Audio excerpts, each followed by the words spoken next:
પછી Alight motion open કરીને તમારે પ્રોજેક્ટ વાળા ઓપ્શન પર જવાનું છે અને અહીંયા આગળ જગન્નાથજીનું ફૂલ રથયાત્રાનું આપણે જે પ્રોજેક્ટ આપેલો છે તે પ્રોજેક્ટ લઈ લેવાનું છે.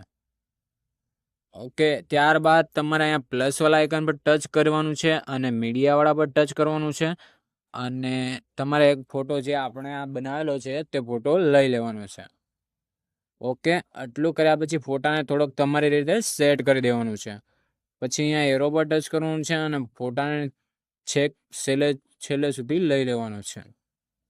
આટલું કર્યા પછી ફોટા પર ટચ કરીને ફોટાને નીચે ખેંચી લેવાનું છે.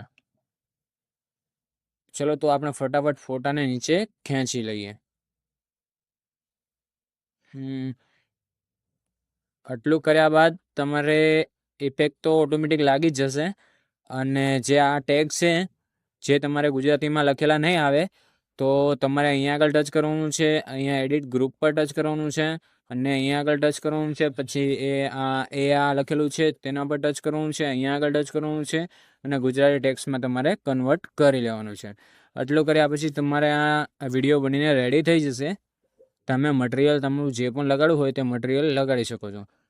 ઓકે, ત્યારબાદ તમારે અહીંયા આગળ એરા પર ટચ કરવાનું છે અને વિડીયોને એક્સપોર્ટ કરી લેવાનો છે. તો તમને આ વિડીયો કેવો લાગ્યો કોમેન્ટ કરીને જરૂરથી બતાવજો અને ત્યારબાદ આપણે મળશું હવે નવા વિડીયોમાં.